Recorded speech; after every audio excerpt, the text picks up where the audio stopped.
Welcome back to some new PettyRevenge stories, where people share small victories over those who wronged them. I hope you had a great day. Thanks for all the likes and comments on the last video. And now let's start with the first story. It's called Turtle Thief. Many years ago, my parents owned a pet shop that sold turtles. At some point we started having a problem with turtles being stolen. This was before the days of surveillance cameras, so it was impossible to keep an eye on the turtle tank at all times. We also couldn't figure out how the turtles were being taken, as whoever was doing it managed to leave the store without raising suspicions. To solve the problem, we came up with what we thought was a clever plan. We decided to add some snapping turtles to the tank. The idea was that if the thief tried to grab one, they'd quickly realize their mistake. Sure enough, it worked, but not quite in the way we expected. One day, a man decided to steal our turtle. However, instead of hiding it in his pocket or a bag, he made the questionable decision to stick the snapping turtle down his pants. He made it about halfway to the register, before the turtle did what snapping turtles do best. Suddenly, the man let out a scream, dropped his pants, and revealed the evidence for everyone in the store to see. The situation was so bizarre that to this day, I wonder how the police officer who took the report managed to keep a straight face.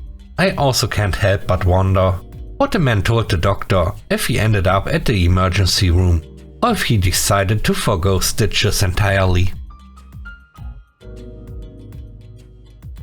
The next story is called Cream Bee. When I was in my second year of university, my buddy managed an apartment building. One evening, some of his tenants were having a party, and they invited him, and he invited me to tag along. I grew up in a smaller city, about 75 miles away from Minneapolis, and when I arrived at the party, I realized I recognized some of the people hosting it. They were from my hometown, a year behind me in school, though we hadn't been in the same social circles. There was one person in particular who seemed to be the ringleader. She was surrounded by a group of guys I also recognized. While my friend stepped out to grab something from his apartment, I overheard her tell her friends to kick me out of the party. To clarify, I had never spoken a word to any of these people before in my life, and they hadn't spoken to me either. I decided not to make a fuss and just left without mentioning it to my friend. Fast forward 8 years. I'm back in my hometown at my 10-year high school reunion, enjoying myself. That's when I spotted her, the same queen bee from the party. She wasn't even part of our graduating class, but there she was. After a while, I saw her step aside from the crowd, so I decided to approach her. I walked over and said, "Hey, I don't know if you remember me, but you kicked me out of a party once for no real reason. Do you remember that?"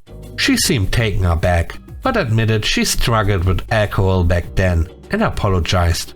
I replied, "Yeah, I know you were in the class behind me, and honestly, I don't think you belong here, because this isn't your reunion. Maybe you should leave."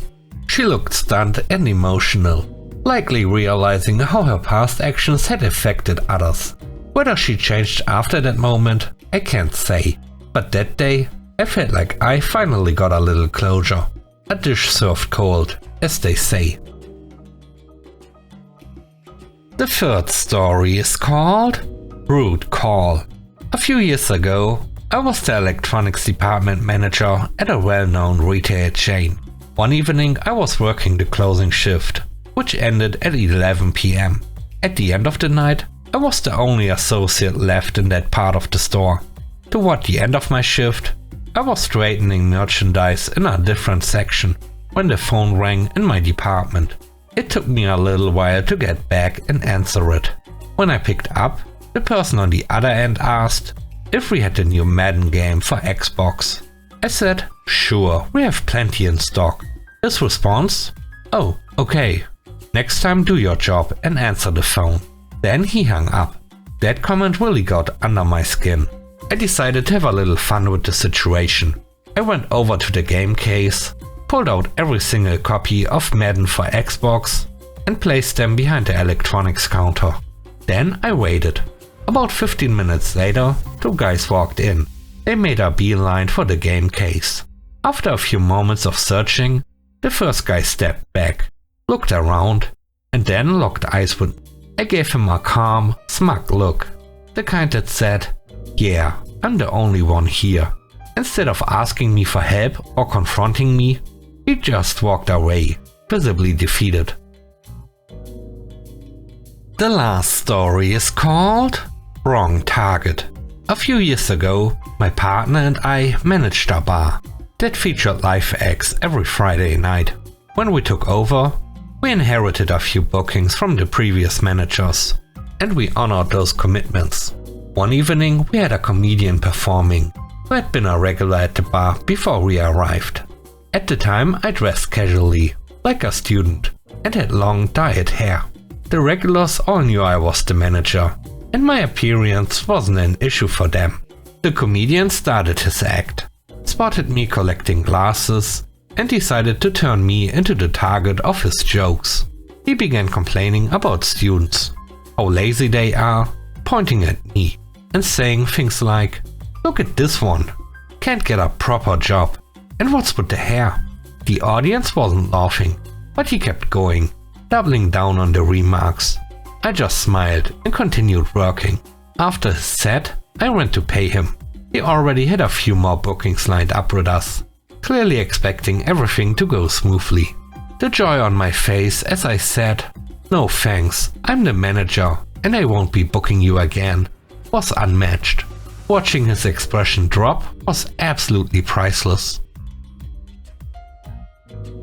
Thanks for watching the video. I hope you enjoyed it.